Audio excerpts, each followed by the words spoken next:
Moonage. Whether it's made of cheese or not. Mm-hmm. The Moonage. We all know it is. We know. Don't you lie to us, Neil Armstrong. It's not a question of is it or isn't it, it's what kind. Swiss. Did we just become best friends? Can we go do karate in the garage? I'm going to put my nuts on your drum set.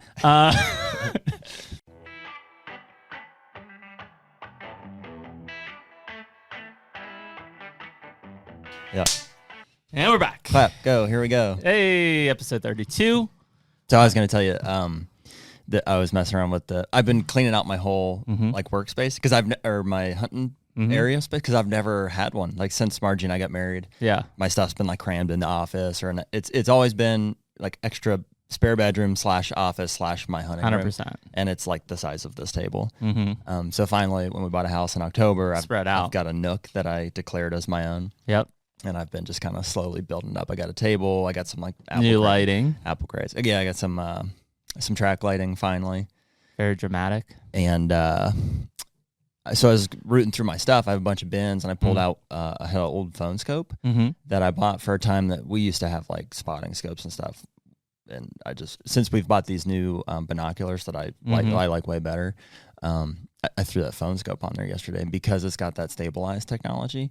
It's sweet. Money. I can hold that phone scope right on there, and it's smooth. I mean, and you can see so far. Imagine how far you can see with those binoculars. I can zoom in like times 10 on your phone with my phone. Yeah, that's and crazy. We can record it. It doesn't sit on the eyepiece. Like you actually have to hold it, right? No, it locks. It'll lock on the eyepiece. I do have to. It's not like a real solid connection, but it's not bad. That's awesome. So when we're in the Dakotas, I might just rock that. It'd be good. That's probably. I mean, again, we talk about long lenses and stuff here. You know, that might be a good option to have for getting some B-roll of some of these, whether it's pronghorn or just seeing what we're dealing with. I think it'll give us the best view.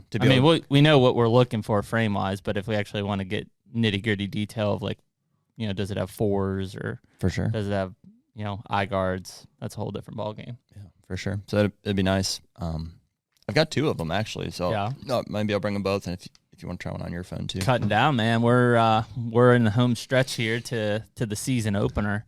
Yeah. Hard to believe. I don't I feel ready, but I'm not. We're not ready. We're mentally prepared, and I think all of our main equipment is ready to go, but we were just talking this morning. Supply list. We're only going to be back here like 2-3 times before we need to be. August goes fast. We're packing. It does go fast. Super fast.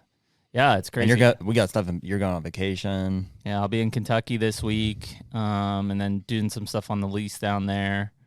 And then next week I've got Outdoor Retailer in Denver. Following week, family vacation. Come back 1 week prior to us leaving. Cool. So yeah, it'll happen pretty fast. I'm ready. Yeah, me too. Well, we've got another guest on today. A guy that we've known for a while now. I would say maybe not one of the few, but if you know the guy or if you heard the guy, just a true big buck killer, which is awesome because that's the same mindset that we have as, Ben Rising is one of those guys who's been in the industry a long time. Whether you've seen him on his new stuff on Whitetail Edge or back in the day when he was on Drury, he's killed some giants. I mean, he's got an entire wall of giant bucks.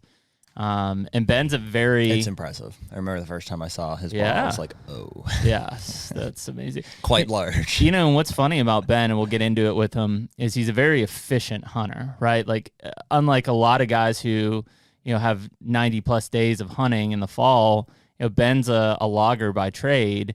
And so like he has very strategic vacation dates during the fall that he's like, I'm going to be in Illinois for these 5 days. And if I don't kill, I don't kill. He's also got a pretty understanding wife. Yes. Yeah, which we all need. That's one of the big tickets to killing big bucks. Yeah, Melody's a good one, a keeper. Yeah. He also has like 6 kids. I don't know how he gets. I don't know. He's all like, all right, now. Melody, kids, we'll see you. They're all older now. Yeah, he's like, I don't think so. I think their youngest one's like 9. Well, you can like fend for yourself at that point. Well, yeah, but no, just a good guy. Cereal's in the drawer, kid. Yeah, you'll be fine. No milk, but you got cereal. Yeah, milk. Yeah, we took away all the knives. Pump some water from the creek. Well, and the funny thing, so Ben's in like an Eastern Ohio guy, and so Is it Eastern Central Ohio. How far is he from? No, he's not too far. He's a little further towards Columbus, right? Mm-hmm. So East Central. Okay. But not quite as East Central as where I'm at. Mm-mm. Just as central, but not I'd as say east. you're more eastern. Yeah. Yeah, he would be more East Central. What's he in? Is he in Licking County or something? Oh, see, when I say East and Central, I'm saying East and Central. You're saying... Yes. I'm looking at it from I gotcha. From a longitudinal, not a latitudinal. Okay, so was he like another hour past my place? Yeah, probably about that. Yeah. So, but he's not. What's kind of funny, and we'll get Coshocton area, right? Yep. We'll talk to Ben's. He doesn't. It's not like it's huge farm and ag country. Like he's still got a lot of hills and a lot of timber, thus being a logger. And so it's he's killing big bucks consistently in Ohio, but he's also hunting. What Illinois and Kansas seem to be his two other go-to states. Mm-hmm. Did he get drawn for Kansas? Should bring that up. I don't know. I think he's killed some in Kentucky as well. He does. Yeah, he's got a place actually not too far from where I used to live. So we'll see if he's going to hunt down there this year. But let's bring him in. Let's bring in the rising moon. He's like, no, he's like, no, I was sitting here the whole time. Yeah. Like, I'm still here. Hey, how are you? Hey. Did you move your camera since we saw you last, Ben? Yeah, have you been up watching me walk around? Because I'm like going nuts already. Tilt us a little. Tilt your camera to the left a little bit. That's better. Yeah, there you go. Beautiful. There you go. Perfect. Cool. Hey. I even knew which left you meant. Yeah, your other left. That's really impressive. Well, you just know Jared well enough to be like, yeah, he's not that smart. He's like, okay, I'm just going to go with right, and know? that should work out. Well, dude, we appreciate you coming on this morning. And, Jared and I were talking. Obviously, we've known each other for a while, but, anybody who's watched your Whitetail Edge stuff or even back in the day when you were on juries, like, dude, you just kill big bucks. Like, that's kind of the name of the game for you. And, I think what's super impressive compared to, not like to put anybody else down in the industry, and we've had these talks, Ben, but ultimately, like, you have to be a very efficient hunter because you got a day job. Mm-hmm. Yeah, I do. And so it's really interesting when you think about it. And a lot of these guys have got, all the time in the world and 90 days of hunting in the fall. Like you kind of have, somewhat flexibility, but you're still very strategic about where you're going and when you're going there to hunt. Yeah. Yeah, it's been a challenge. And I mean, as I'm getting older, I've been blessed, the sawmill that I work for now, I have a little more time as far as, being able to take off when the time is right. And as long as I have my work caught up, even in the summertime and stuff like that, they don't care, like sitting here right now, as long as I get done later today, what I need to get done or tomorrow. They think I'm out marking trees. Yeah. They don't bother me, which is great. And, obviously they're happy with the work I do for them. And so, it's a great relationship. So I guess just for a lot of people listening, you're an Ohio guy and, I know consistently you're on some pretty good bucks there, but where else are you hunting this year in particular? I know in the past it's been Illinois, Kansas, and Jared mentioned Kentucky earlier. Are those kind of the states that you consistently are looking at on an annual basis? Yeah, I mean, Ohio for sure, Illinois every year, Kansas every year if I draw it. Did you draw this year? Iowa, if I can get a tag, and I didn't draw again. It's been 3 years now since I've been able to hunt Iowa. Did you draw in Kansas this year? I did. Nice. Son of a bitch. And the thing with Kansas is that is one place I don't see Kansas till I go there to hunt. Yeah. I just don't. Like it's so far away for me that that's a hard state for me to go and do a lot of prep work. So when I'm there to hunt, I'm actually sometimes scouting and hunting, and it's been pretty crazy how successful I've actually been there, doing that. What do you think? I mean, obviously, so Jared and I have hunted Kansas a lot, though he jinxed me this year and we didn't draw for the first time in a long time. What do you think when you're out in Kansas there? Is it just Kansas as a state? Is it the property you're on? But what gives you that ability to kind of scout and essentially be successful and harvest a lot of the times all within a short time period? Well, one thing for me, I'm fortunate because one of the guys on my Whitetail Edge team, Travis Lehman, actually has some leases out there. So he does run some cameras, so we kind of do know what areas maybe will have a shooter in it. But like the last 2 years, it's been tough. Like we just haven't had any real giant deer. And then he's got paid clients that come.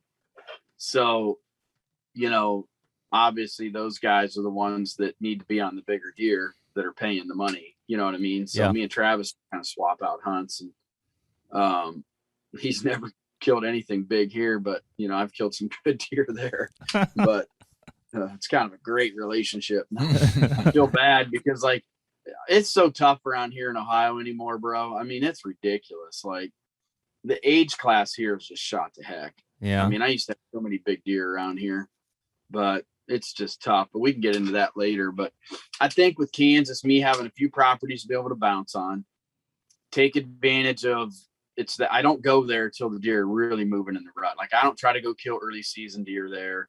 I'm not saying I wouldn't, I just don't. Like I go there when the deer are definitely at the right time, you know, because I only want to put in, you know, 5-6 days max in Kansas if I can't, you know, and I don't even want to do that if I don't have to. Sure. So for one, I'm not as picky there either. So like, you know, last year I shot a buck there. It was great footage. We rattled him in, caught him off some does. He wasn't a giant, you know, I mean, he was probably a 40s buck, but good mature deer, you know, decently mature. Was that the one that was like, was that the one that was like slipping through the cedars? Was that a morning hunt? And you kind of took that was the year before. That was an impressive shot you made on that deer. Yeah, that was the year before. I remember you looked at the camera like, I can't believe I hit that thing. Yeah. Well, it was a long one. I mean, you tell the camera like, that was only 43 yards, and it was like 103. Yeah. Well, dude, I don't know if I've ever seen you made a bad shot. I was going to bring that up, Ben, because one of the things that, you know, like obviously, and I think you're in the same mindset, like at the root of who we are, we're bow hunters, right? We're not target archers. We're not, you know, Olympic caliber guys, you know, and it obviously like we literally have, it's one shot. Like as long as we can make that one shot, I don't give a shit what happens the rest of the time. But I think what's interesting is there are a lot of guys who are what I would consider really good shots from a 3D or target standpoint, which frankly, when you put them in a stand, are terrible.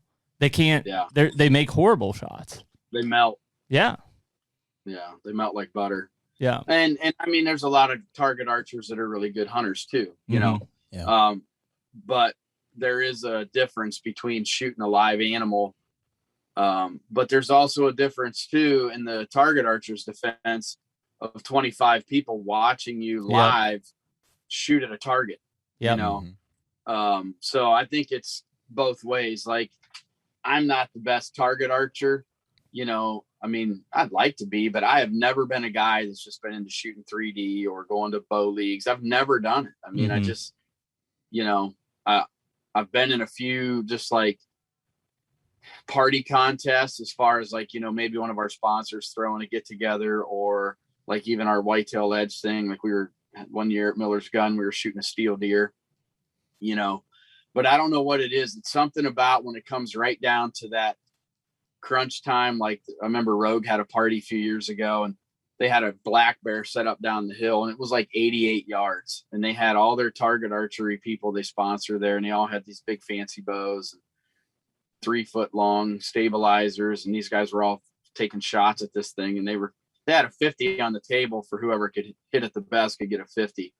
Finally, my little boy was like, Dad, get your bow out of the truck and go do it. You know, I just had my hunting bow in there in my Bronc box. I was like, all right, whatever. I'll take a shot. I went up there and pinwheeled the bastard at 88 yards, you know. I think I heard a quote from that. Wasn't it like, and that's why I'm Ben Rice? Yeah, that's exactly it. Yeah. It is funny, though, man. That's what they said. Oh, okay. Yeah. Joey Erb, the owner of Rogue Bowstrings, goes, and that's why he's Ben Rice. Yeah, there you go. It is funny, though, because you're right. I mean, there's definitely different pressure points, whether you're target archery or in the stand. But I think one of the biggest things is, you know, when you're in a stand and that deer comes through, you can make all the plans in the world of like, hey, he's going to come right through this gap, and this is how it's going to be. And 9 times out of 10, it doesn't, right? You know, he's under your tree stand, he's out further, you got limbs in the way. So it's just being able to think kind of on your feet and react to that in the moment. Whereas with target, like, you know, whether it's known distance or unknown distance in these shoots, these guys have time to process what they're about to do. Most of the time, we don't. Like it's on us, and you either can make the shot and pull it off, or you're in trouble. Yeah, and I think too, some of it, everybody goes into a different mindset, I guess, when a deer's approaching. I'll see deer and I won't even pick my bow up. You know what I mean? Because like I instantly know if it's a deer I'm even interested in or I'm not. I go like, I don't know. It's like you got to almost have like ice in your veins in a sense. You know what I mean? Like you have to be able to, that's the time. Like I tell everybody this, like you've worked so hard to get to that point right there when a shooter shows up that you cannot let your nerves take over. Like you have to be able to get that under control, because all that sweat equity, everything you did, all the practice, all the tree trimming, food, whatever you're done, it's right there. It comes down to right there. You're either going to make the best of it or you're going to mess it up. One of the two, you know, and we've all made some bad shots. Don't get me wrong, but I've just really got myself to a point where I want that so bad now. Like all I think about is killing that deer the second I see it. That's all I think about anymore. Yeah, it is. It's crazy how much pressure it really is when you start to play back all the, like you said, the work that you've done from the time that you shot a deer last year, or maybe you didn't.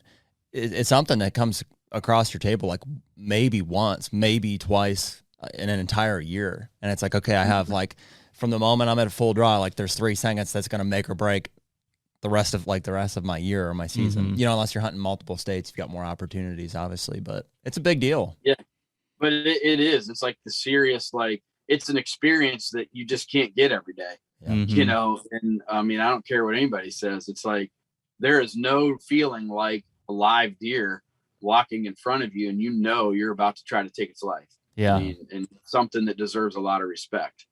Yeah, and I think that's a lost piece of the industry too, Ben. I mean, you talk to a lot of these guys, and I see it in a lot of your reactions after you make that shot on a deer.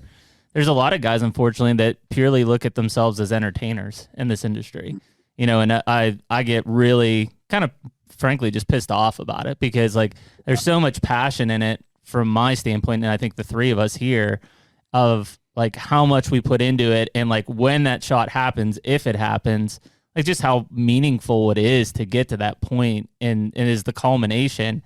And for guys that kind of just be out there is like, yeah, we do this all the time. It's almost work. It's entertainment. It's like, how do you like that? There's a lot, and I think a lot of that comes from some of the, not all of them, do this, but there's a lot of shows that those guys they don't even know what deer they're hunting. They're running around to all these different outfitters, and they couldn't kill a deer. The damn thing was in their living room. Yeah. If they didn't have someone else putting them on them. Yep. You know what I'm saying? So like, and I hate those shows. I can't even watch them. I don't even hardly watch TV anymore because it's such BS. These guys don't, they don't know how to work for a buck. And most guys can't shoot a deer these days unless they're looking at a corn pile, and they don't know what it is to be a woodsman anymore. That's a lost art for sure in the Midwest. And unfortunately it's becoming to the point in states like, Ohio and Kentucky, where baiting is so prevalent that it alters the deer. And if you aren't in an area where you don't have a lot of people baiting, then maybe you can hunt a deer on a natural term. But like in my area of Ohio anymore, there's so much corn dumped on the ground in these couple of counties that it'd blow your mind. I mean, think of Miss Barge. What were they saying on? So we've got a lease in eastern Ohio. What's the neighbor doing a year? I mean, the number that I heard was like 30,000 pounds a year of corn.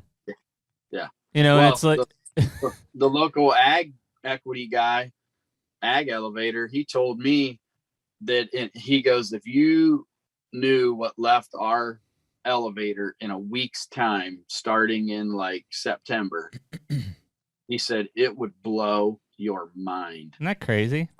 Yeah, he said and that's the thing, like everybody's saying, we need to outlaw baiting in Ohio and stuff, and I'm not totally against it, like, because Big Time's one of my sponsors, and I love seeing the deer. It gives you great inventory. Yep. My personal opinion is we need to outlaw it during hunting season. I think it needs to be something where we can supplemental feed them, and then you quit feeding them, 3 weeks before season comes in, and let the deer do their thing, because it just manipulates them so much that it just doesn't make it hardly fun anymore, and once in a while I'll get lucky and I'll find a big deer that wants nothing to do with it. Yeah. And I have to learn to hunt that dude the way that he is, and I won't even hunt over corn now. Like, I just won't do it.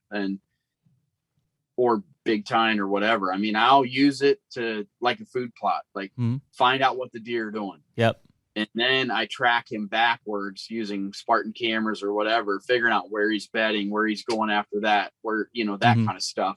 And I try to kill him in those areas. For one, they're so much less attentive at that point. Every deer that walks into a bait pile is so freaked out. Yeah, 100%. You've got all these eyeballs. Your percentages of good shots are so minimal, unless, you're like most of the guys in this area now that, they got a box blind with corn pile 20 yards in front of it and a crossbow.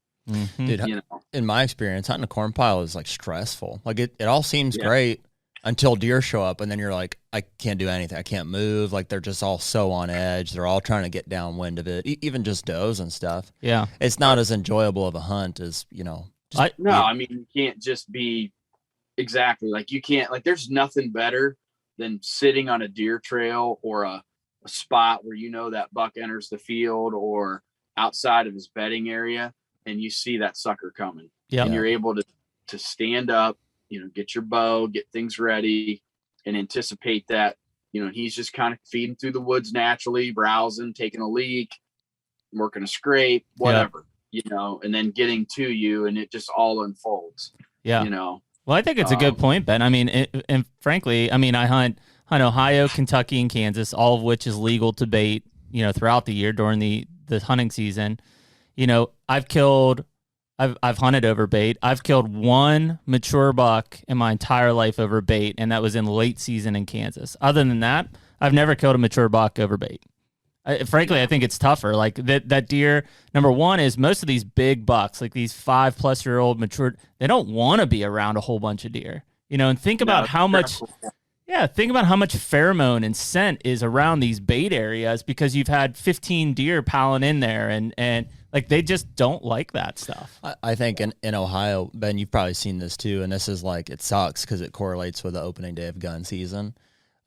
Is that the time that I've seen mature bucks slipping up on corn is that like fourth week of November, like third, fourth week of November, like around Thanksgiving time, when does are still piling in there, and then bucks just can't take it anymore. They're just like, all right, so we'll yeah. Well, and I've even seen it now, because I used to say you couldn't shoot a big deer off corn pile. Now, don't get me wrong. Like, a few years back, I knocked the corn right out of a deer's mouth when my arrow went through him in Kentucky. I mean, but no judgment here, dude. We're doing it too. Well, but I mean, that's probably down there. My buddy Todd Carter was feeding the deer, and I hunt with Austin once in a while on their place, and he had some deer pegged, and I mean, I didn't do a thing to earn that deer, and I said it even on the video, like, I didn't do anything to earn that deer. It was more or less, it was just an invite. It was going to get us some good footage for the show to start the year off, and I've always wanted to kill a velvet buck, and Todd did all the work. He found the deer, was feeding those deer on this ridge, and the only thing I did was me and Todd talked on the phone back and forth about maybe looking from an aerial where we should position the bait from where the deer were bedding, and so we could make the best. So we had some strategic to it. It wasn't like we just walked in the woods and dumped the corn pile down.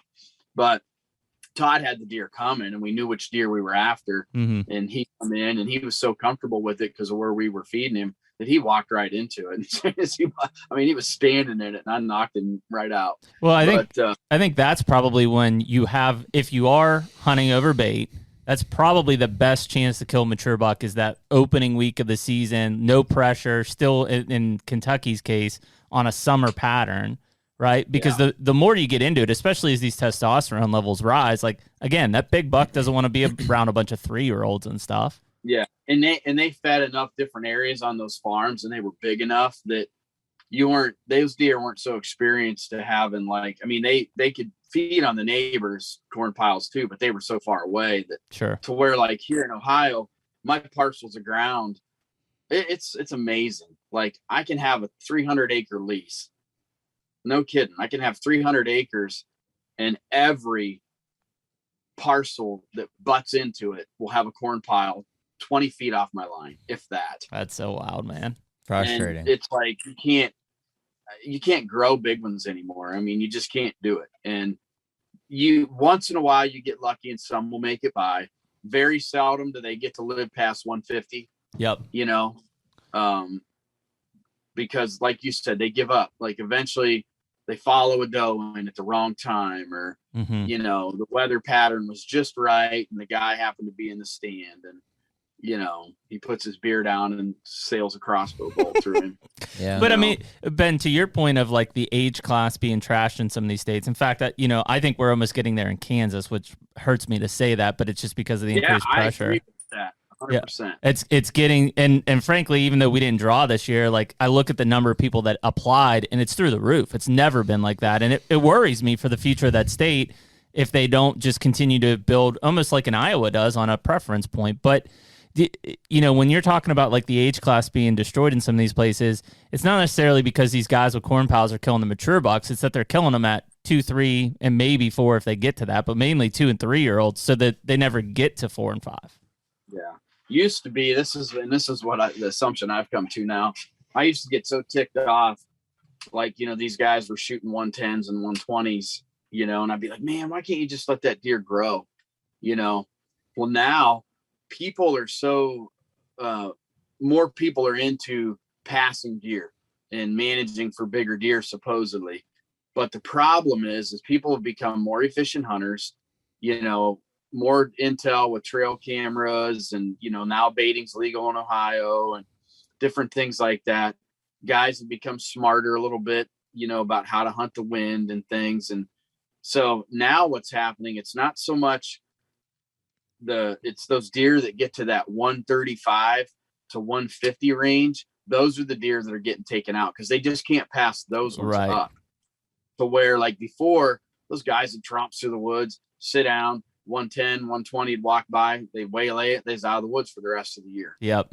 And I almost think that was better than what it is now, because these guys were so attuned to being a little better and more picky, but they're shooting those ones that are right on the verge of making those huge jumps into the 70s and 90s, you know? Yeah. Yeah. And I think that's the thing that we always talk about. It's tough, but everybody's got the right to hunt. Oh, we lost you for a sec. I think you're back. There you go. I'm here.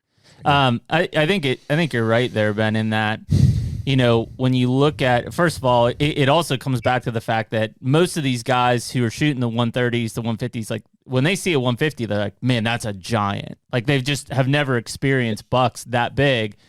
And then they shoot it and they're like, oh, that's a 150. Like, wow, what would a 170? And you would think there's an evolution there, but for whatever reason, it's not there, right? They're just continuing to be content shooting those 135s to 150s, and they just don't get past that. Yeah. The biggest problem I have, can you still hear me? Yeah. Okay. The biggest problem I have here is the parcels of land are getting busted up into smaller parcels, and then you get a family that buys it and they hunt, and their boys hunt, their grandsons hunt, and everybody wants to fill their buck tag. Yep. And you can only shoot so many bucks in an area, you know, and before it just destroys it, you know. I mean, and the problem is they're not shooting enough does. You know, we're over flooded with does anymore again in this area. And, you know, legally I can't shoot enough of them. Sure. So it makes it tough, because when you have a property that you're trying to manage and then it's attractive property for no pressure and food, you draw a bunch of deer, you know, so you almost hurt yourself because then you're back to that point of where you got too many deer. Well, big boy doesn't want to be there because he doesn't like all the competition. and he doesn't want to look at all these young bucks and stuff. And so he may go live on old Elsie's property that's thicker and snot and gets hunted hard, but he doesn't have all the deer pressure. Deer pressure is almost as bad as hunting pressure. And I don't think a lot of people understand that. Yeah, I think that we talk about that social pressure within that deer herd and probably don't talk about it enough. I mean, how do you, other than like, I don't know, broken tines would be something that I think of, or gored up deer and stuff, finding them tied up. Like, how do you gauge that pressure other than just sheer numbers, like a survey, trail camera survey type deal? Well, I mean, for one, it's just sheer numbers of deer on a property. Like, I just see it, especially like towards the late season. You know, when you watch too many deer walk into a field, you're like, holy smokes, you know, and your buck to doe ratio is just out of whack, you know, on that farm. That tells you right there. And then the size of deer, like, especially when you live in an area where you know the genetics can produce monsters, mm-hmm. and you in the past had those deer, and now you're not, that's telltale sign, you know. Yeah. Yep. That not everything just changed to, you know, the deer genetics in the area just didn't go away, you know. Mm-hmm. So I think it comes back to there's only so much resource and space in those areas. Yeah, and like where I live, it's a lot of timber. So what agriculture is here in these hills, you know, you're going to draw a lot of deer. So like if you've got a block of 1,000 acres and there's only 3 bean fields in that whole 1,000 acres that are only maybe 12 to 14 acres apiece, well, every one of those bean fields in the summer is going to be polluted with deer, or late season, you know. And so it also makes it look like there's a lot of deer. But how's that? There you go. Better. Yep. Hear me? Yep. Let me get this all set back up again. Yeah, it's weird. I don't know why it was stepping out like that. Yep, that's good. Cool. We get it on our side?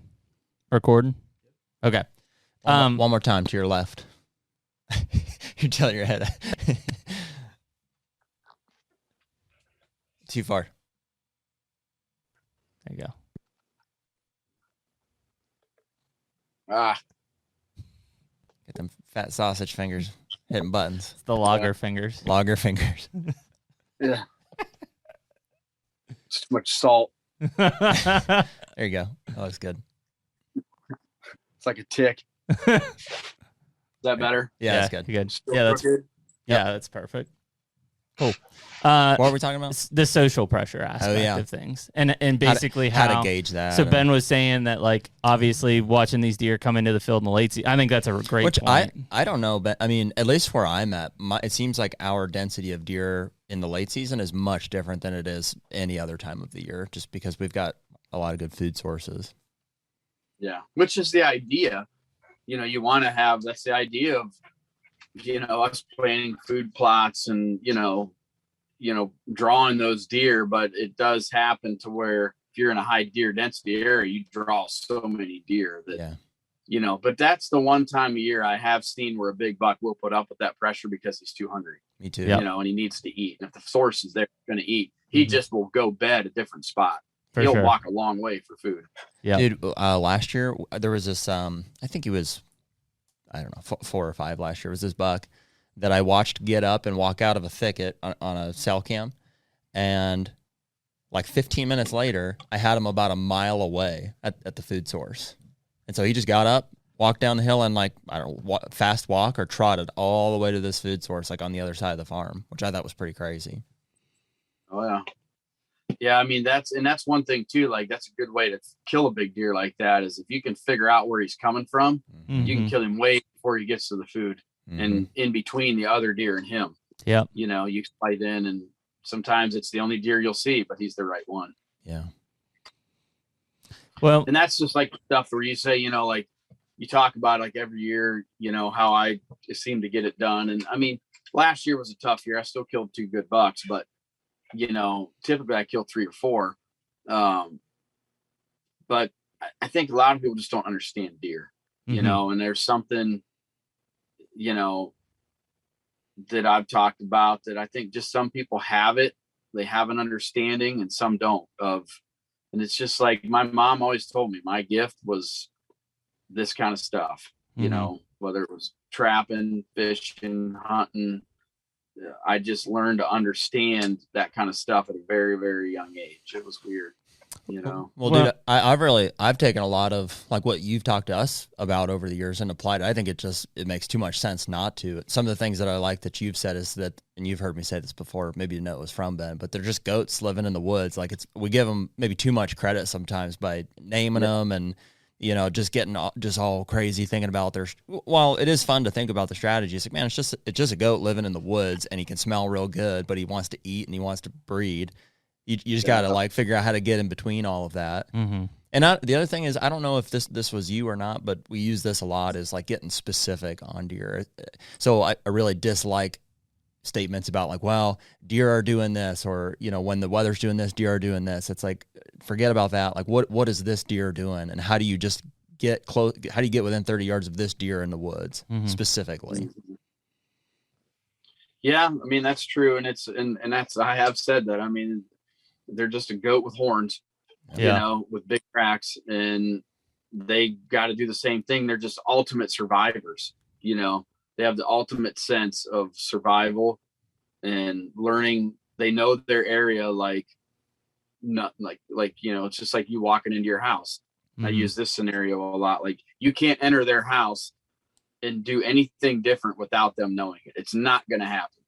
I don't care what you think. It's just like if I walked into Jared's house or whatever and I don't smoke, but if I threw a cigarette butt on the floor and stomped it out and left, well, when he comes home and sees that, he's going to know or smell that. He's going to know that's wrong. Like, what the hell? Someone's been sleeping in my bed. Yeah. You know. Yeah. But have you ever caught yourself like on a pattern? Like, have you ever been at McDonald's and been like, this is the second time I've been here this week? And then I'll think about like what a big buck is doing too. He's like, a lot of similarities there. Yeah. Well, I always said if we had to hunt people, buffets would be a great place to set up a stand. That's right. No doubt, man. I'd be setting up at Starbucks every morning. Those things are like fiends at this point. For a dough harvest. But you know, like I always tell people, try this little trick too. You know, if you think that you're going to enter a buck's area or any deer and you're going to do something without it, just like go hang a stand somewhere and put a trail camera on your ladder sticks and face it backwards. Face it the way you walked in and did all that. And just watch what comes in there and checks that out. Yep. Yeah, no, I think that's a good point. I mean, I think a lot of the success I've had on mature bucks, we talked about this in our last podcast, is either hanging hunts or the first time in that stand. Like literally the waiting, first time in the stand, that's highest success rate. Yeah, I've killed, might have to really think about it. Every year my brain gets foggier, but that's because you're old. Booner. Yeah, I'm old. 47 now, but I've killed 13 booners, gross boon, whatever, you know, deer over 173. Yeah, we call that a booner. We're not worried about net bullshit. Yeah. So anyways, and I've killed numerous 60s and 50s, but in those bigger deer, I think it was, I figured it up one day. I want to say out of 13 of them, 6 to 7 of them I killed within the first 3 hunts. And most of them were on the first. Wow. I think that, I mean, again, I don't disagree with your point about giving these guys too much credit, but when you're talking about those deer, I do believe that it's a weird fine line, right? Because obviously people will say, well, the more consistent you are hunting that spot, the better chance you have of making an encounter with them. But I also look at it as I just want the right time to go in there and hunt it once and make sure that's the most likely time to encounter them. Well, and when I say it, I'm not saying it's easy. I've just seen too many of those 200 plus inch deer get killed by, you know, girls who's out for the first time with a muzzleloader. Sure. It's not that those deer are unkillable. It's just that you're in the wrong spot. 100%. Yeah. Or she was lucky that day and you weren't. Yep. we could do something here really cool. Maybe this will make your podcast just a little different. I'll walk out here, but I could actually tell you. Oh, this is the wall. We already talked about your wall. Yeah, that's a giant. So like this deer, Kansas. That's Titus, which you guys know that deer. But what did he go, that Ben? deer was the deer that. What did he score, Ben? That's the deer from Kansas, right? 215. 215. Yeah, that's all right. 215. Second hunt, I hunted him one morning. We'd never hunted the deer before. Travis had a bunch of outfitter guys in there. They were trying to kill the deer for 2 years. He let me go in there and scout it. And I'm not like blowing my own horn, just saying I just had to do something different. But I laid eyes on him the first time I hunted him. Didn't kill him. Hunted that evening, didn't see him. I moved my stand in the middle of the day and I killed him the next morning. Mm-hmm. But that's a hunt you guys can, anybody can watch that. Yep. It's on Whitetail Edge. This deer was first sit. He's 204. High and tight. He was 183. That was second sit. Saw him the first evening. Had a really close encounter, but he was with the doe. I killed him the next morning. Same stand? Same stand. I knew he was with that doe. This deer, my big 9, that was the very first Booner I ever killed, especially back in Drury days. I hunted that deer a few times, but I finally made a move. Once he taught me a lot, but I made a move then and I killed him the first sit in that new move in a different spot. Was that the deer that was like crossing that like cut trail that 4-wheelers go up and down? Yeah. Remember watching that one. Yep. This one, if you can see him, he was first sit, 182. He was on a really bad steep hillside. This deer first sit at Slammer. It's on Drury's. Killed him on the very first sit too, first day of season. This deer, Pickett, I think was actually second sit. First evening that I killed him the next morning.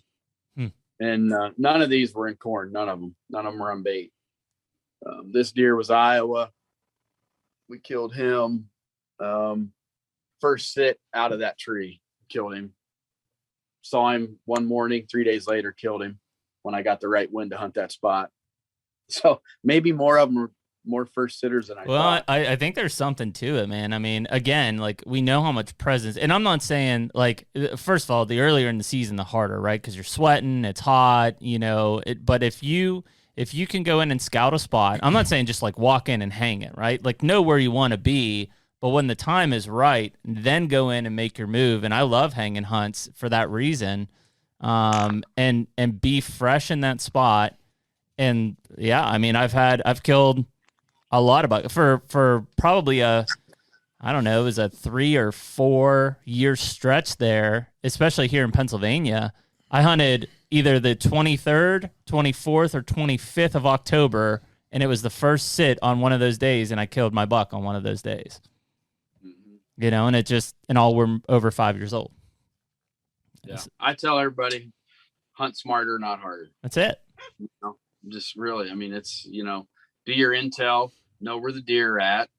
And, and another thing that, and I'm not trying to be a product whore, but, I don't know if anybody uses the moon guide. You can see the dial back here, but this thing that talks about the red moon, if you know how to use it, so they have the app now, which is really easy. But educate us on that thing, Ben. We don't know anything about it. I mean, we know of it. We don't know how to use it. Yeah. Well, basically the red moon only hits, a certain amount of times. And to ask me the whole technical side of it, as far as like, what is exactly the red moon? It's just more or less basically a certain time period when the moon's gravitational force is a whole lot different than like other times of moon times. Like, there's fishing times and hunting times, apps or whatever. The red moon is just a little bit different. And I can't just give away the secret, but long story short. Is it literally, it looks red? Like when you look at the red moon, it's a red, that's why it's called that? Not necessarily. No, it's just the Indians basically like called blood moon. Okay. You know, like they had better success. They even themselves noticed the pattern. And, you know, so anyways, the moon guide the dial or the app will kind of steer you in that direction. And I plan my hunts now more, even with this, there's a trick. Moon is peaking as far as the peak times are within 2 hours of daylight or dark. Those are the best days to hunt, even on the red moon. And if I've got a deer doing something and I know where he's at, I look at that moon guide and I can try to pinpoint. And if I can get the right wind on any of those situations, I typically kill him. So is the moon guide take into account any factors besides literally that moon calendar? Because can you just Google the red moon, like a red moon calendar? Can you just find that online? Mm-mm. You can't. No, because not everybody else calls it the red moon. This is the moon guide is who, you know, like Jeff Murray started it. Adam Hayes ended up buying it. Okay. From him. You know, Jeff passed away. Yep. But Adam ended up buying it. Guy that has Team 200. Yep. And Adam, you know, has kept it going, and it's really good, man. And like the app is awesome because it has a lot of cool features on it, as far as a journaling.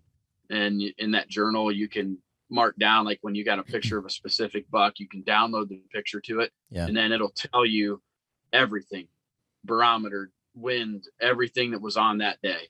And then like you can develop a pattern with the deer as you keep getting more journal entries with that deer. And if you go back and start looking at things, sometimes something will pop right out at you. You're like, oh. Yeah. How frequent do you get red moons, like in a given season or a month? You'll get 2 different periods a month, typically. That's one more than my wife. But as long as she's on the pill. Well, yeah. Will you take the moon into account over some of these other things? I mean, like I know a bunch of us are looking at weather patterns or just trail camera information. How would you say that the moon? I don't only just hunt on a red moon, but I'm just saying, like, sure, it's a trump card that really will, weather and other things are still a huge factor. I mean, if it's 120 degrees and you're in Kansas in November, everything's going to suck. Yep. You know what I mean? It doesn't matter. That was this last season. Yes. For us. So like, even if it's like a huge cold front's coming and it's not a red moon, or you got a cold front pattern hitting, and, those deer can move at any point. You still have to, I shouldn't say weather trumps the moon, but it definitely has a huge factor also. So, I mean, between weather and moon, both, some guys will tell you they don't see any difference in the moon. Well, then my answer is you don't freaking hunt and you don't pay attention, because there's no way that it does. It does. I mean, it absolutely affects the deer.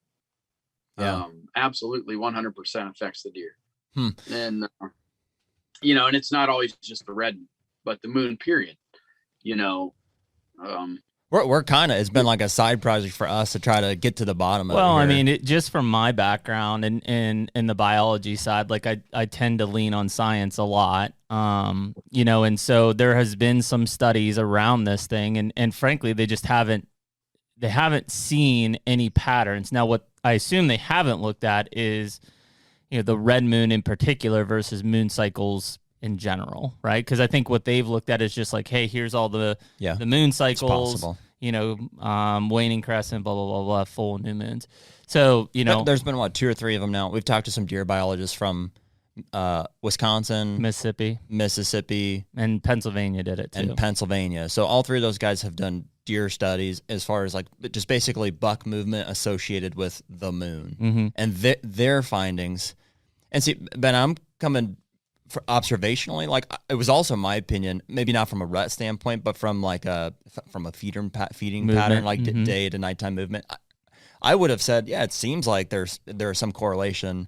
Their findings, again, I haven't read the studies and read the papers, but they say they can't find a correlation. Basically, I guarantee if we brought this up, if we looked at it from a red moon specific approach, not just like the moon phases, but a red moon specific approach. I feel like and we asked Bronson, at Wait, least. I highly doubt he looked. That's what I'm saying is we asked Bronson, say, hey, man, here's red moon dates. Can we do analysis around these specific dates? He would. We should. Well, and here's the other thing, too, is that you ever been driving down the road one day and you're like, it's middle of the afternoon and you're like, why are all these deer? Yes. 100%. Yeah. Yeah. And then you look in the sky and the moon is already rising. Yep. I mean, I see that No pun all intended. the time. Yeah, Ben Rising. Yeah, I know. I agree. In fact, and I don't know what it was last night. We didn't really have any big weather fronts. I guess we kind of a little one pushing. It is weird, dude. That's the one thing that's kind of keeping me in the moon conversation is I can't explain some of these different days where I'm like, I just don't understand why there's I've got 15 deer out in that field. I've got several pictures last night of fully loaded fields of deer at fairly early. What's the date today? August 3rd. Red moon last night. Was there? Yep. There you go. Hey, I was just saying. I do. I seriously, I have several pictures. I mean, I'm talking fully loaded fields last night. I can't say I noticed any difference to it, but I mean, that's just how my trail cameras are set up. Probably. Yeah. They're So on like mineral and stuff. Right. Yeah. I've one, it's the buckhole in my buckhole. It's weird that like there is this unexplained, unless you account for the moon guide, there's these days where you see all these deer, and for these biologists to say that there is no correlation is odd. It's like, okay, well, if not, I find that too, because I've never heard one biologist study say that they think the moon affects them. But even my own observation of my own trail cameras and sitting in a stand, there is absolutely better hunting when the moon is rising or falling within those 2-hour periods. And then when the red moon hits, I'll tell you one animal that that helps me a lot. They're always there. Bobcats. I do not get pictures of bobcats in daylight until the red moon. Huh. And we should go back and look at what date did we get that bobcat down there in daylight? We should look at that. I've got a bunch on camera. What's the one down at on Bob's? There's a big cat. That one down in the northwest. I get all kinds of bobcats a lot of times at night. I'll get some sporadic in the day. See if we can correlate. But the red moon, definitely when I start getting bobcat pictures in daylight, and it won't be just one camera. It'll be different farms, I'll get bobcats, and it's red moon. Wow. Interesting. Oh, it's something we'll have to download the app. There's a lot of people, mainly because we've had several of these science-based projects come on, and they're like, yeah, we don't see anything. And again, I think a lot of that's from moon cycles more than it is a specific, like, this is designated to these biologists, like Ben is one of my main arguments, is to be like, well, 100%. Okay, I can't, like, I'm not a scientist. I agree. Maybe you can't, there is no correlation. Adam Hayes. But have you seen Ben's wall? Like, yep, multiple 200s. It's pretty crazy. Yeah, it's crazy. Adam Hayes, multiple 200s. Sure. Lots of Booners. Like, yeah, I don't know. I mean, it is... I mean, me personally, dude, I'll live and die by it. I mean, like, it's, you know. I know you do. And that is one of the major arguments. Like, when we start looking at this, and again, I've always been on the skeptical side of it. Frankly, that's just because that's where my background's been, and I'm looking at data. But I don't think anybody has probably looked directly at those red moon phases versus, like, is there a difference between new moon and full moon? That's what I think a lot of these research projects are looking at. Is the actual phases of the moon, not just this is identified as the red moon. I'd really love for somebody to explain to us, like, what the red moon is. Like, what's gravitational pull differences and stuff. That's the big thing. Okay. How was it observed? Like, is it something you see visually, or how do they test that? How do they know it's different? I'm sure it's part of just the moon life cycle. Well, I know, but how do they test it? It is the red moon? Yeah. I'm sure it's probably qualifying some sort of distance. Is there some kind of mechanism that they're like, okay, this is showing us that that's a red moon right now? Mm-hmm. I'm sure it exists. That's how the moon guide is calibrated. Maybe we have to talk to Adam. He's the owner now. Yeah. I mean, does Adam have a good understanding of, like, how the red moon, like? Oh, yeah. Yeah. I mean, it's, he would, I imagine that, we could get him on here if you wanted to talk to him about it, or get us both on together, Sure. I mean, we've talked to Adam before, not on the podcast, but yeah, we've done things. I'd love to really know I don't know what the word is, like astrologically, like literally what that means. Like what is the red moon? We know. I'll tell you, anybody that's out there that's listening, I mean, you should try it at least a year. Just go get the dang app and download it. I'm going to do it this year. Yeah, why not? I'm going to try it this year. It'll cost you a few bucks, but it is so worth it. And you got a promo code? What's that? I said you got a promo code? No.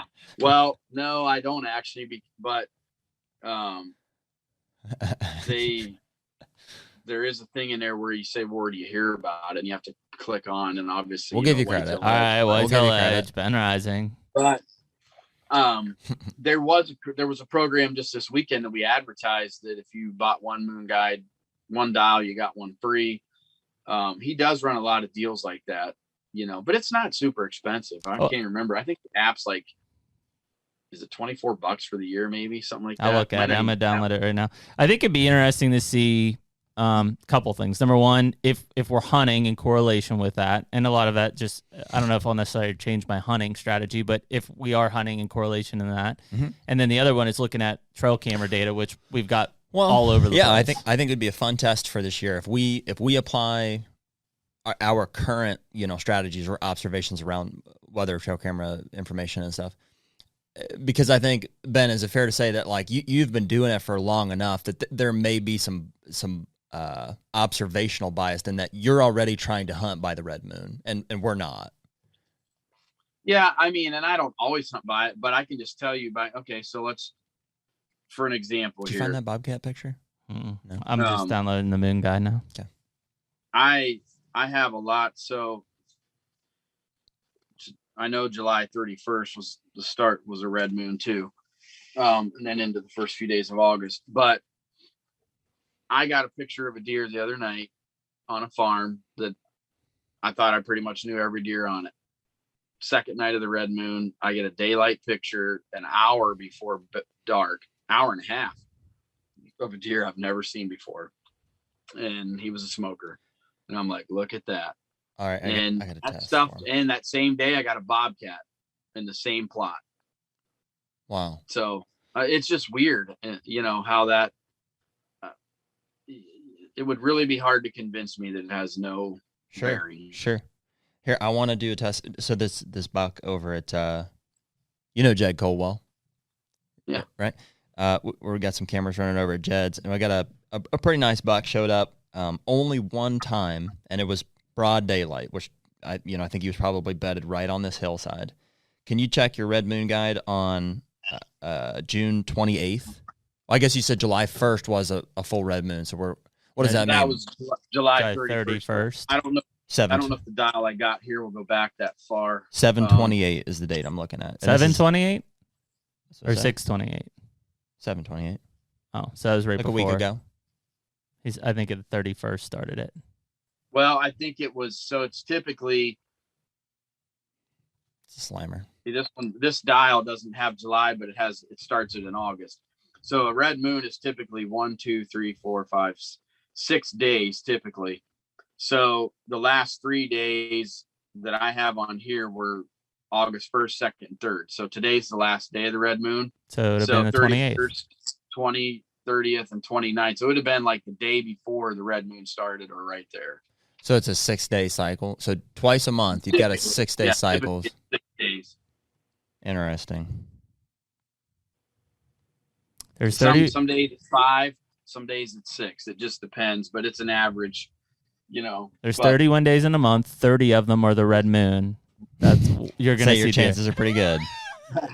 It will be interesting, man. I just downloaded it's for anyone that's listening, and most of the people that listening know that I doubt moon phase pretty hard. It's $14.99 for the year for the first year. So I'm gonna try it and see. Yeah, why not? Yeah, I'm not afraid to try it. Just give it a test because I think you'll see a difference. Like I try to actually plan my out of state stuff, according to it. Well, that's what I was going to ask you, man, because we talked about how you have to be very efficient at your hunting versus a lot of these guys. How do you? I mean, yeah, we'd all love to be the weather forecasters, weeks or months in advance, but it's just not possible. So what are you using to plan it? It's the red moon. Yeah, I go by the moon guide. 100%. What kind of movement do you think, Ben, is associated with? Because the moon guide is, frankly, one of those things that I said earlier, like I'm skeptical of simply because it's one of those general tools that says deer are moving during this time. Like, is there a specific behavior or type of movement that you would say? So like here's the other cool thing about the moon guide. So like it has zones. So it'll say like B, C, or A. Like it'll tell you where to hunt. Like, okay, you have to know. Here's the thing, though. You have to know the deer you're after and what he's doing and where he's at. Right. This thing isn't a miracle worker. You have to do your part.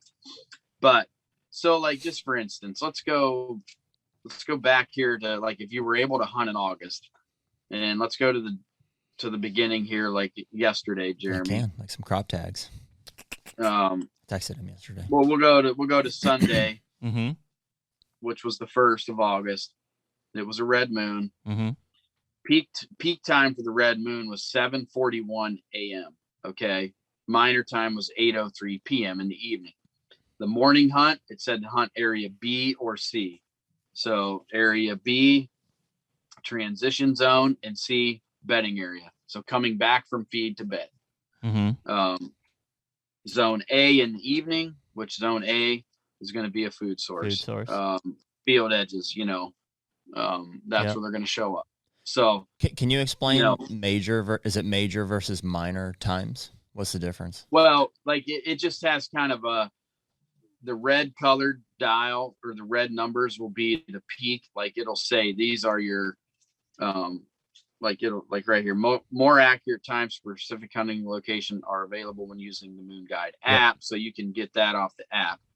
But majors and minors are what I use in so like I'm a muskie fisherman. Is that like major is good, minor is bad? No, both are good. It's major events and minor events. For like in fishing, it's feeding times, right? So when I'm muskie fishing, if you're fishing a major or a minor, when those are the peak times, most likely times you're going to catch a fish, because it should be the highest feeding times. Is one supposed to be better than the other, or the majors? No, it's just two different parts of the cycle essentially. But I mean, typically your majors are better than your minors, but it's just two different times of the cycle. Okay.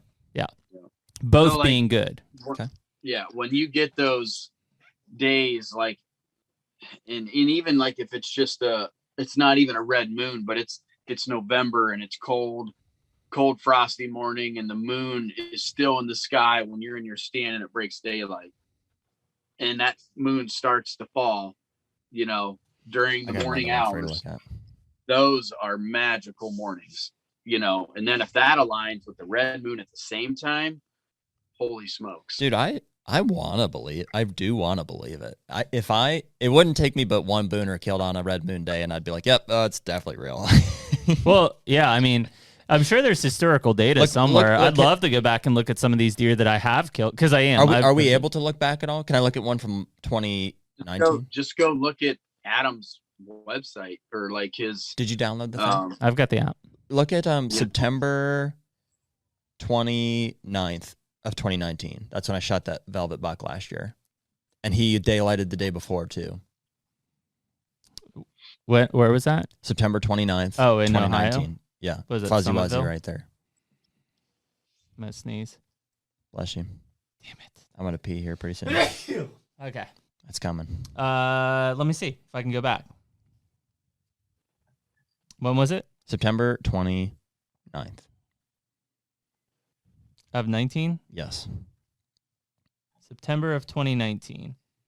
It would have been. And what was the date? 29th? 29th. Not a red moon. No. 214 transition zone hunting. I will say though, that deer was weird. He was doing like doe stuff because he's got damaged nuts. Yeah, his nuts were all messed up. Full velvet. Did you see that buck I killed at the farm a couple of years ago? Yeah. Yeah, he was doing weird stuff. He's like Caitlin. Yeah, exactly. 100%. Exactly. When did I kill? What was up with his nuts? Her nuts. Its nuts. Just didn't have them. Didn't have them? Is that 2016 I killed? Empty bag. No. Did it have a shaft? Have the equipment? Oh, yeah. It just didn't have a bag. See, mine did, and it was just, they were shriveled up, kind of like raisins. Yeah. I mean, he had a bag, but there just wasn't nothing in it, kind of thing. So we all know somebody like that. Why are you looking at? Why are you looking at Colton? I didn't look at Colton. So, so I killed, coincidentally, that 160-inch PA buck. I killed during a red moon. Yeah, and a hailstorm. About the right time too. Almost right before 6 o'clock.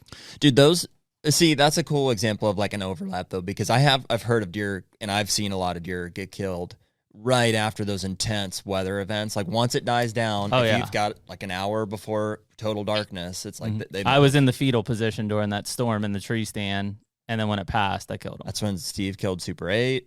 I've had some opportunities, I think, a deer like that. It would be interesting. Maybe what we'll do is we'll do a cool little video and go back on some of our bucks and see if they overlap. Yeah.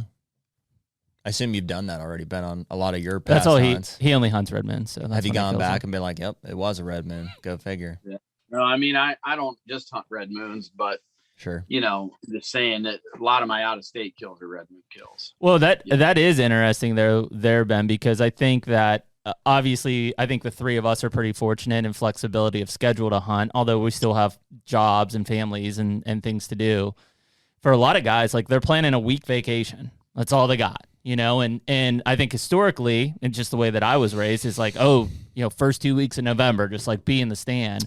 I'm finding more and more that I don't like hunting those first 2 weeks of November as much as I do that last week of October. Well, that's kind of why I was asking about the type of behavior that you see, is because when you get into like the rut, when they're breeding, it's like we know what those, at least we think we know what those bucks are doing. It's like they're with a doe and they're bedded for whatever, 24, 48 hours. They're with her.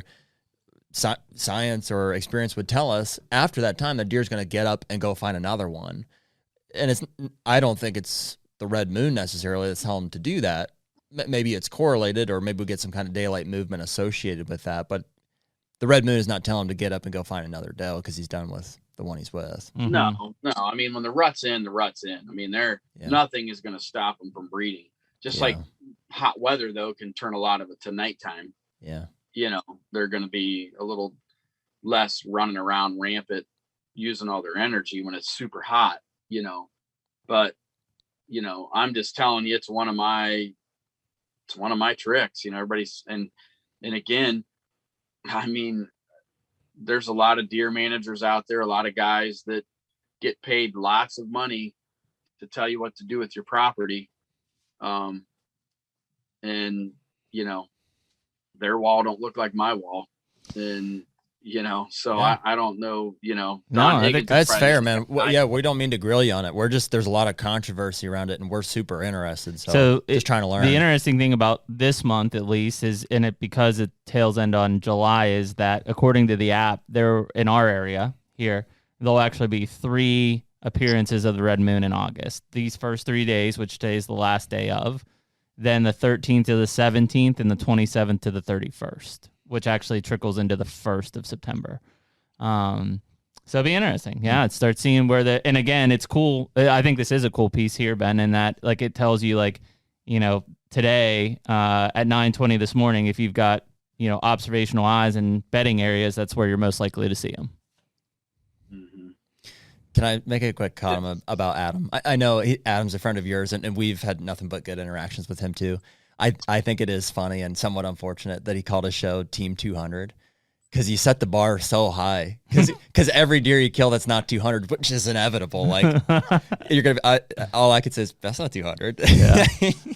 I'd probably be called Team 140. Yeah, Team 4-year-old. It is there is a lot more stuff here on the app side too, just in terms of weather data and things like that, which I think is pretty neat. So and it actually has property data on it now too. Have you guys seen the Onyx layer that they just released? That's like the crop layer. No, you seen this? It's like it's supposed to show you what the crop of each field was in the prior year, so that you can make an assumption about. Really? I looked it up. The few that I looked at were all wrong. Yeah, I don't see how. I just don't understand how they could do that accurately. I will say, and Ben, maybe from a logging standpoint, you've had some experience, but it's kind of a newer phase, and a lot of people are using it. Is the Lidar stuff from a scouting and topography area? So basically, is that like a gaydar? No difference. Is your gator on?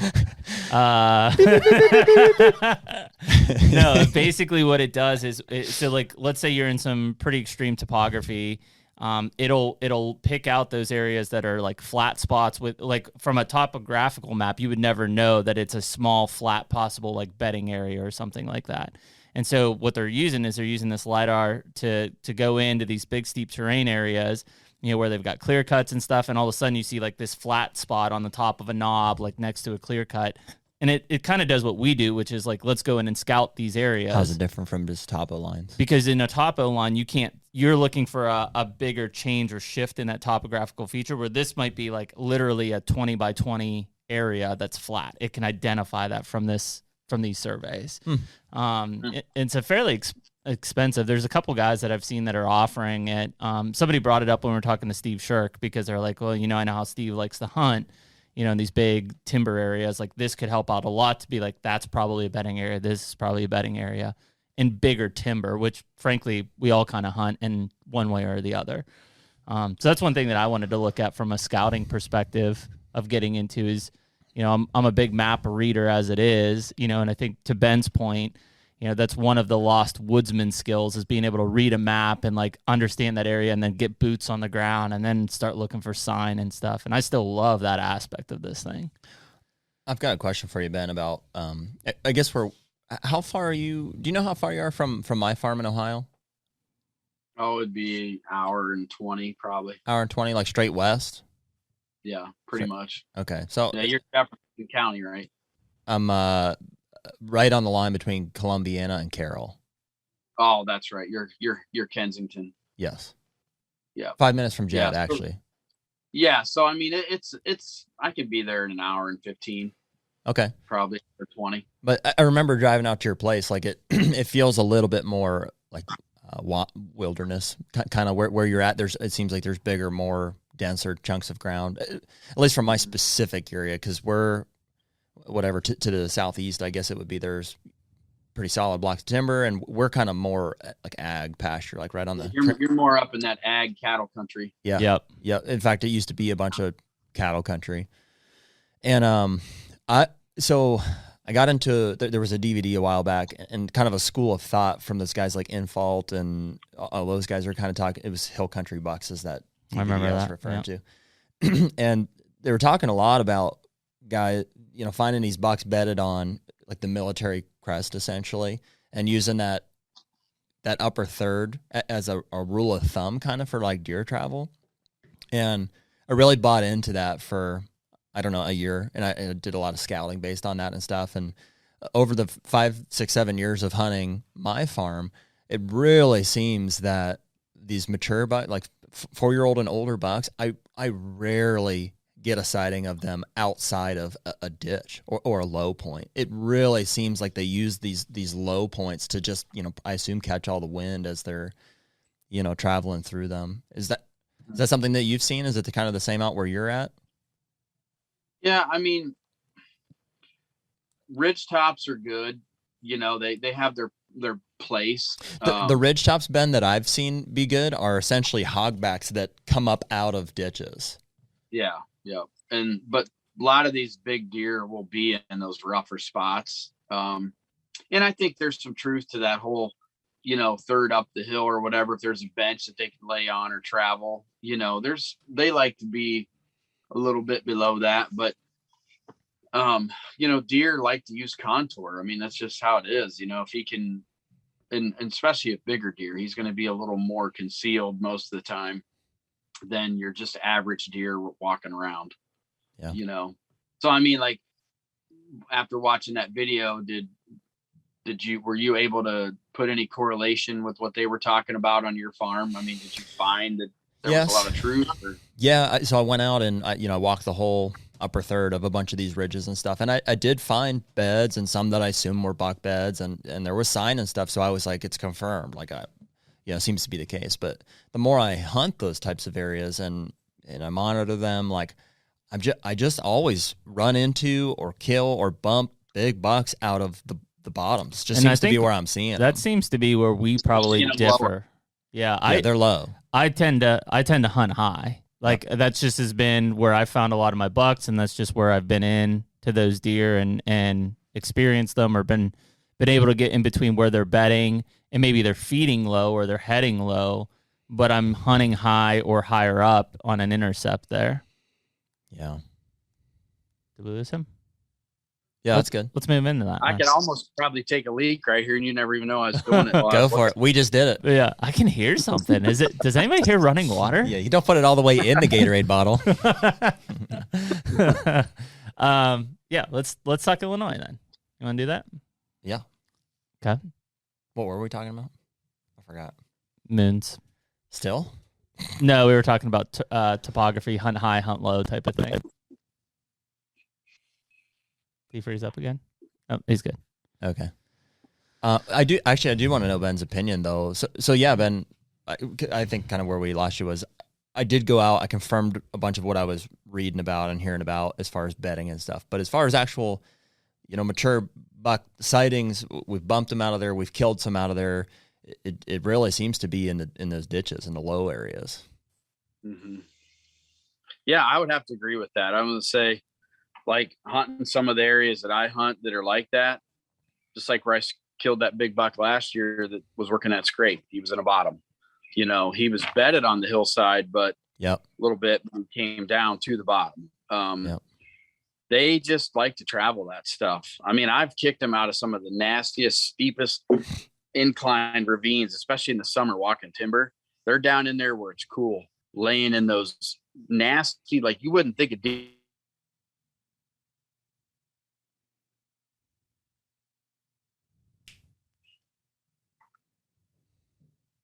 Sorry, wouldn't think a deer would what? I said you wouldn't think a deer would lay in those spots, but they do, Yeah. Well, it almost makes it this isn't every deer, but it almost makes it easier to pick out spots on a map from a macro sense. I think a lot of people are like so zoomed in, they're like looking at the inside edge of a field or something. 100%. But if you zoom way out, you can see, there's a major ravine or major valley that is connected to all throughout this property and runs the entire distance of it. It seems like that seems to be where I pick up the most mature buck movement on our places.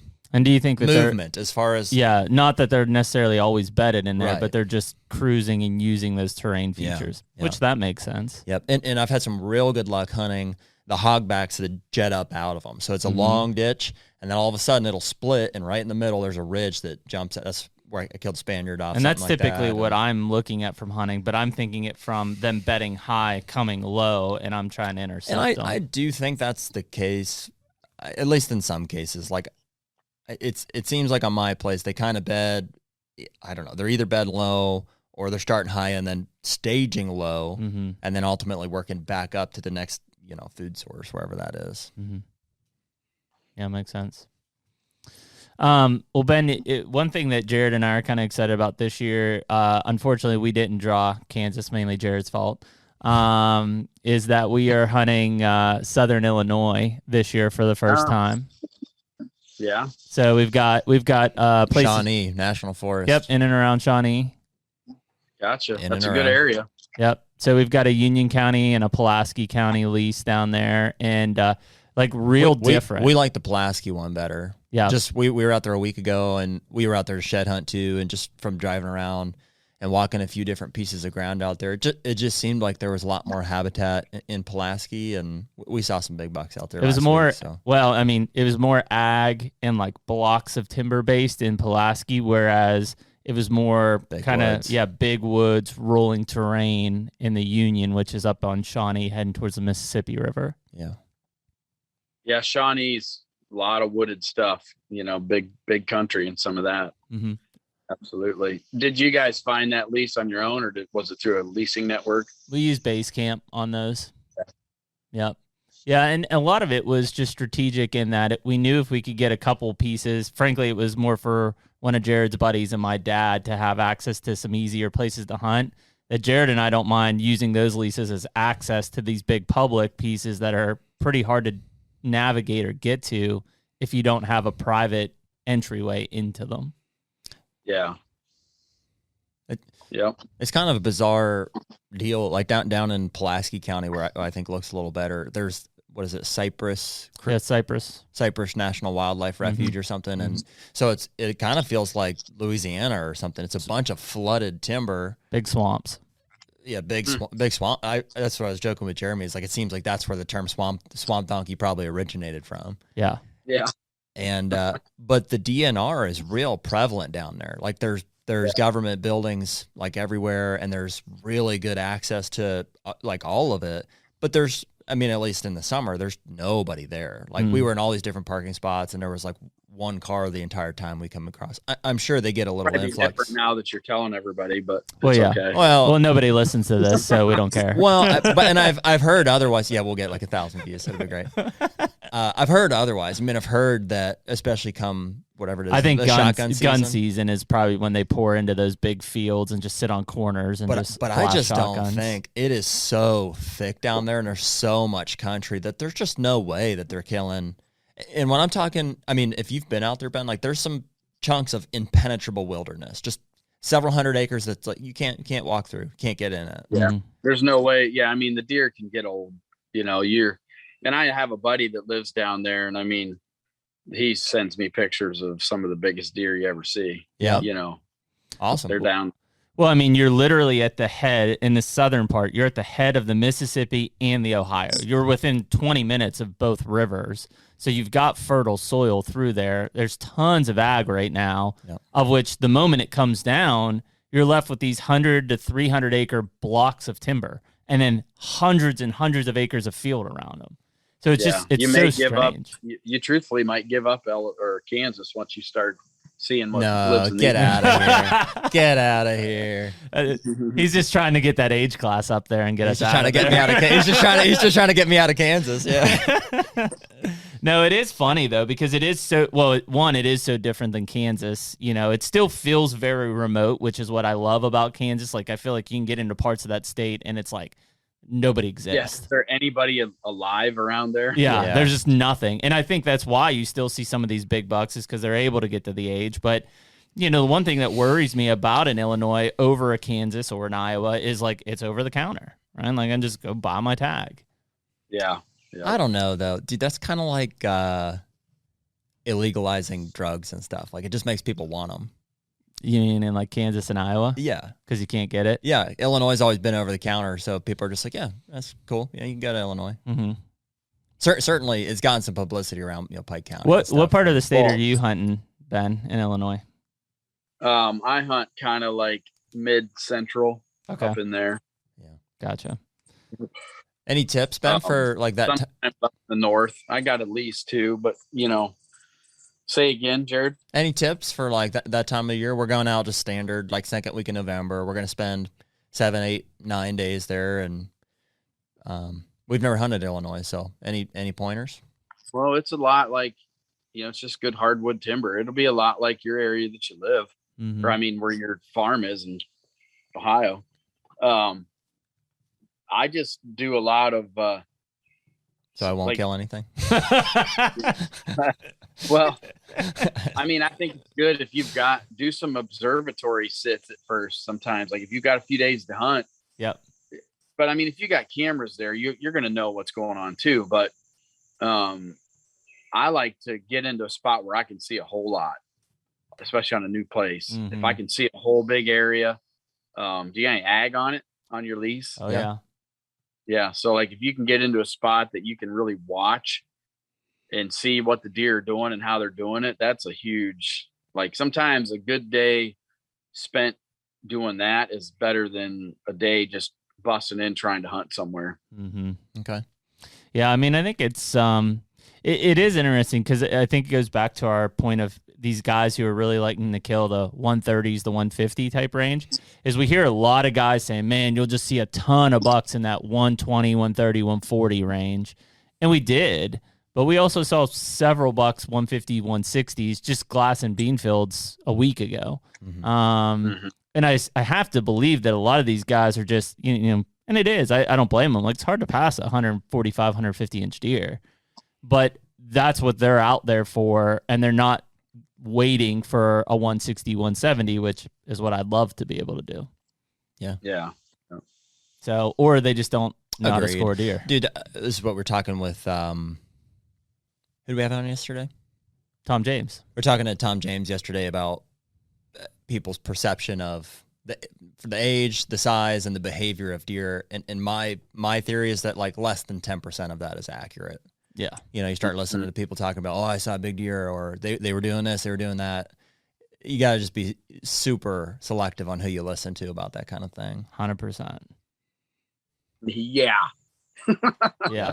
Well, some of the deer managers that are so-called deer gurus that get paid lots of money to come to your property and tell you a bunch of horse crap. Oh, I know, man. It's crazy. I mean, it blows my mind with some of the, I'll tell you, here's something we're going to do.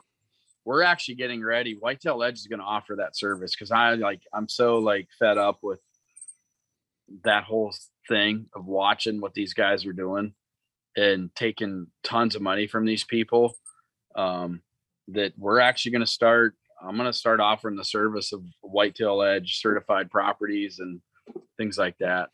So is that based around like implementing habitat and food plot practices, or is it mainly like, here's how we would hunt everything? this? I mean, whatever anybody wants. I mean, the only thing I won't do is we won't physically hang tree stands just because of liability reasons. Yeah. I think that's a big one, man. I mean, especially from my standpoint, because I did that for a lot of years, where my weakness was and where almost everybody's weakness is, and you have strength, is the timber stuff, right? Most of those guys, like I'll go in there and I'm thinking timber value, but I'm really thinking wildlife and how I'm going to make better habitat. You at least can go in with the knowledge of like, what is this area worth, and is it worth harvesting out or just, not touching it or whatever. Yeah. And I mean, that's what we want to just be able to offer the service to people of,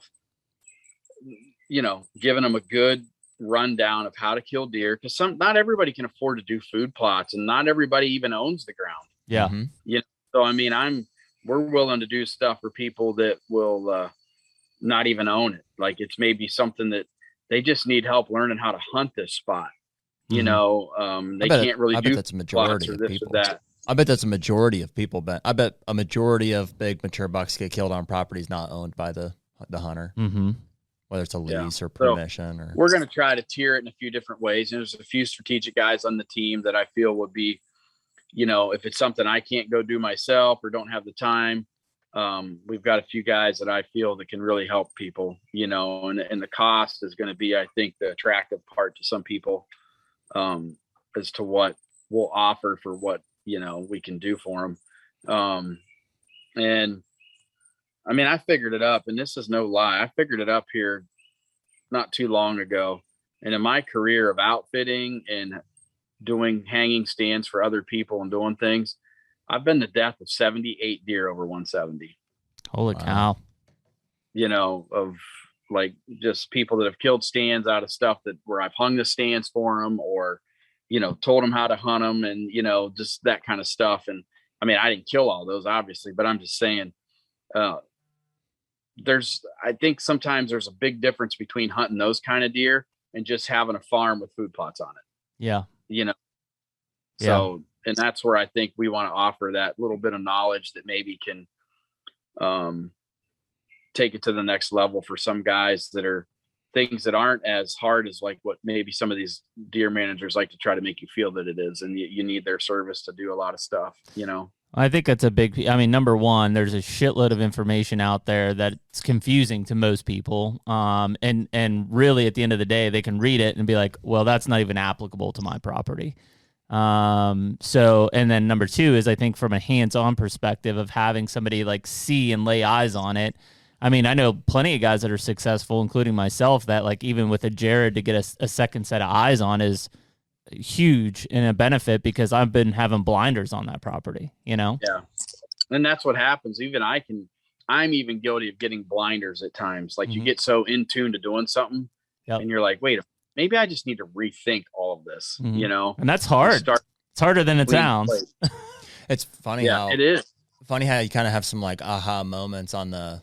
I take that from infomercial, an aha moment. That low point was one for me last year where I was like, wait a minute. Every big buck I've ever seen has crossed through one of these saddles, like these low points on the property. And all of a sudden I was like, wait a minute, that stand's irrelevant. That should be here. That stand's irrelevant. It should be here. And I made moves on, 30-40% of those spots. And, I think they're good moves, but it's weird how something like that will totally put it in a different perspective for you. Yeah. It's kind of like that. Did you ever see that guy? I just saw a few things once in a while on Instagram. He goes by the PFF or whatever. Everybody's like, yeah. And it's like, you think I should hunt here? No. A lot of these guys probably, again, it goes back to our kind of, first or second sit successes is that, and some of these guys probably have permanent stands that they haven't moved. They just hunt the same thing all the time. They're like, well, this is where I'm seeing the deer in August, and it's like, well, yeah, dude, it's mid-October at this point. Like those deer aren't on those same patterns anymore. Yeah, I love the ones right now where guys are so jacked about these deer. They're getting in velvet and seeing them in these fields, and they're already in there making moves, and and I'm just like, keep doing it because you're just going to push that deer to my farm. Pushing them straight out. Yeah, Jared and I have the same. We went in. Obviously, that's our only time we're probably getting to Illinois before we get out there to hunt, and so like we're looking for bucks in these bean fields and stuff, but ultimately we're thinking about setting mock scrapes and setting things up for October, November. Well, and it's like right now it's hard because like we've got a bunch of cameras out and frankly we're not seeing bucks, but it's also like, well, I don't want to see them now. I want to see them in October, November. Yeah, that's right. 100%. And I think that strategy is a little easier for hanging stands because like when we get to that second, third week of November, especially on an out of state hunt, we're not necessarily trying to pattern or hunt a specific deer doing a specific thing. When it comes to the rut, it's just about hunting stands, good stands. Yeah, that's the fun thing about hunting farms like that you don't live by every day, and every single stinking deer because you can still feel like you can go out and hunt. Yeah. And the surprise factor of what could show up is so anticipating. Yeah, that's huge, and I man. think you're doing a good thing there as far as like, and that was another one of my tactics that we never got to as far as like out of state success is, using a buck's aggression factor against him, and whether it's calling with like, we use illusion systems like the black rack and all that stuff and the extinguisher gall. And then you put into the factor, like, you guys know I'm huge on black widow deer lures as far as mock scrapes and branch butter and that kind of stuff. I think all those factors make a huge difference. I think so too, man. We did some mock scrapes. We have a small piece in Indiana, and 2 days later, we pulled out a toad of an 8 onto that scrape. Haven't seen him since, but it was just that kind of all of a sudden we create a mock scrape. We put something in his territory that he's like, wait a minute, who did this? Yeah. Who's this? Yep. Yep. And I don't care if we don't see him again until October, November. But just to know he's there. Yeah. It's like we know the stands. No, he's brown. That's it, man. Right. Yeah, I think that's I think a lot of people, and I'm guilty of it, right? I can't remember growing up ever making a mock scrape, right? It was always like, oh, find a scrape, put whatever doe piss in it, and that's it. Now understanding here it is in July, and we're creating mock scrapes, and deer are using them. Does are in them like crazy right now. People don't understand the communication factor around deer that starts, really it goes all year long. It's just we're so focused on that October, November timeframe for scrapes, and it's like, man, you're missing getting these deer kind of frequenting these scrapes earlier in the season. So when October, November comes, they're surely smashing the hell out of them. Yeah. Well, and I had a guy with me. He was on my lease with me in Illinois, and I'm going to let him hunt there this year. He was a guy on the team. He just did a good job this year, and he kind of earned it. So I'm kind of trying to reward him. And I took him with me when we just did the initial get the cameras fired up and doing everything. And, I had the weed whip, and I was, doing some trails, opening up some trails here or there. And I was making some mock scrapes in certain spots. And he's like, man, why are you doing this? I said, because I'm making the deer do what I want them to do. 100%. I'm putting the playing field in my advantage. I think Ben would appreciate what we did with that tree the other day. So on one of the edge of one of these impenetrable wildernesses I was talking about, this was on our lease on private land. We'd gotten up, and it's so thick, and we're like, man, how are we going to trim this tree out? And so, we just got to it. We're trimming, and we've got a mock scrape in there. And there was one spot that we're like, man, they're gonna come down this, and if he comes from this way, we're screwed. And what we decided to do was in the tree that we couldn't see around, we just cut it down. And I basically did hinge cut, and I pushed it over the main trail to push them like right in front of the stand there. Yeah. And I think it's going to work. Mm-hmm. It was a big tree too. It was funneling deer like that. And it's well, don't talk about that on public. You know, you're not allowed to cut trees. It was on private. I don't, We're all right. No. It was on private. Yeah. It was on the lease, but it butts up to public there. And I probably would have still done it on public. Dude, I honestly, I don't know if anybody else could have cut that tree down. I took everything in me to get that. He's got this little handsaw. And Well, you need to get you one of those easy cut handsaws. Yeah, man. We were we burned out some blades on that one. Oh yeah, I bent your blade, all the crap. Thank you. Jeremy was impressed with my different kind of woodsmanship. I'm not afraid to climb a tree. You look like a damn monkey up in that tree. I'm like, which one? That one, 20 feet up? So then I finally get to one spot where it's like, hey, we need to hang this camera elevated so it doesn't get stolen. So I'm like, yeah, all right, let the old man get up in there. I'll take this one. Dude, I've got poison ivy from my butthole to my face at this point. So yeah. So he's like, okay, yeah, you can take this one. Go for it. Oh, great. What you got to do with those young guys, Jeremy, is just got to tell them they can't do it. You probably couldn't climb that. Yeah. It said, I just like, we'll just leave that branch. And Jared's like, no, I'll just climb up that tree. I'm like, all right, go ahead. We've been using I had a pretty helpful tool while we were out there. I just grabbed a little hand rake from, I don't know, Busy Beaver or something like that. Yeah. And my plan when I bought it was like, it'd just be nice instead of my boot to clear the ground a little better, make it just a big, nice spot. And it did work great for that. What I didn't expect is it works great for clearing the licking branch. So I would pull a big licking branch down and wrap all of it together so it's kind of condensed and in a spot like this. And then I would just rake the crap out of it with this little rake and strip it of the vegetation. And it looked great. Man, it looked great. And it smelled kind of like aromatic because we opened up some of the bark on stuff on it. And I thought that was a really good tool to have with us. Yeah, good. Do you think, Ben, I know obviously, regardless of what scent you use, obviously you're using Black Widow, which I think is great. Do you think that the scent and the smell on it is as important as the visual appeal, or is the visual appeal more when you're making those scrapes? I think they both work, but I do believe that in positioning to where a deer wants to work them is another factor. I think types of trees also play a little part, but I think the smell is a huge factor as far as getting that deer to have that desire to keep working it. You know, because he can come across any bare spot in the ground, and if it's not something that's making him feel like, well, I need to pee in this and work this branch because it's going to tell all the girls or all the boys who I am and where I am, he won't just take to it, you know, at least not over. I think we've really tried to focus, at least these ones in Illinois and just historically, on these travel corridors to just make sure that they're close to where deer are naturally traveling through versus trying to pull them off of what they're naturally doing already. Yeah. I think no, that's smart. We've pretty actively tried to remove any of the other like potential licking branches too. Like if there's like a row of them hanging here and it's like, well, no, it just needs to be the one. I'll just take a machete to it and hack the rest of them off. So there's only one and it's real distinct. Yeah, I agree. Cool. Yes, sir. Well, dude, we took like you're gonna have some success. That's the plan, man. Well, we took a bunch of your time this morning, dude. We appreciate you coming on and hanging out for a while and talking with us. And hopefully we can get you back on maybe during the season to kind of give us a little season update on what's going on there and sure. See how the team's performing. And worth mentioning too, I guess a couple of things before I'll let you kind of tell people where to watch is Ben's kind of the newest member of the Deer Grow team as well.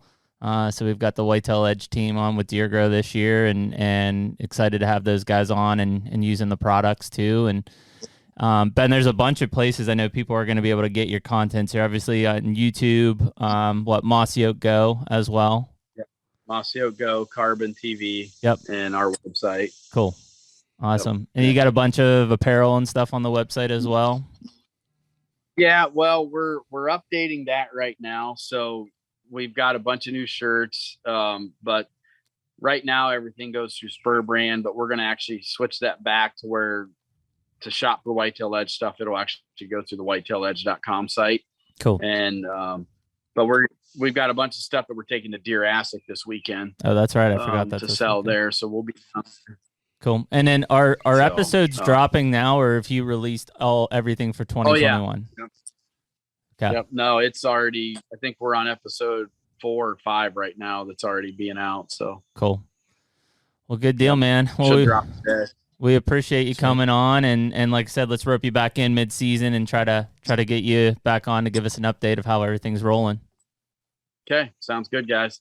All right, brother. Man. We'll talk to you, man. All right. See you later. Bye. Bye. Awesome. Big buck killer, man. 13 bucks over 170 in his own realm. That's nuts. Yeah, that's a lot. It's a lot of booners. Multiple 2 hundos. I don't know anybody personally. I don't think that's killed more big bucks than him. No. Personally, they might be out there. I'm sure they're out there. I'm sure people have killed. But again, man, I know he's got a lot of respect for like Mark Drury. Well, what I love about Ben, and again, no knocks to Mark and Terry and these guys, is like Ben doesn't hunt 90 days a year. Like he's hunting really 3, maybe 4 states at the most, and it's like probably a total of 25 days. Mm-hmm. I bet. I mean, hell, it was like 3 or 4 years ago, he made a run where he killed like 2 170s and a 160 in like 6 days or something. Wow. Like he just gets on these runs and really takes it to heart and says like, hey, this is what I'm going to do, and I'm going to do it in these time frames. Yeah. And so, yeah, I mean, again, there's plenty, I'm sure, Mark and Terry I know have killed a ton of giant bucks, as has Adam Hazen. But Ben's still a logger, and working for the sawmill. And so ultimately, like, he's limited in what he can hunt time-wise. And so to be that productive, which we give him shit for, but he's still a fairly young guy, like, that's impressive. Moon guide. God damn it. I feel like everybody's going to be like, wait a minute, I thought you guys were like anti-moon. Now we're back here. What are we supposed to do? I'd like to find another just as accomplished deer hunter that is not, not into the moon. I'd be interested to.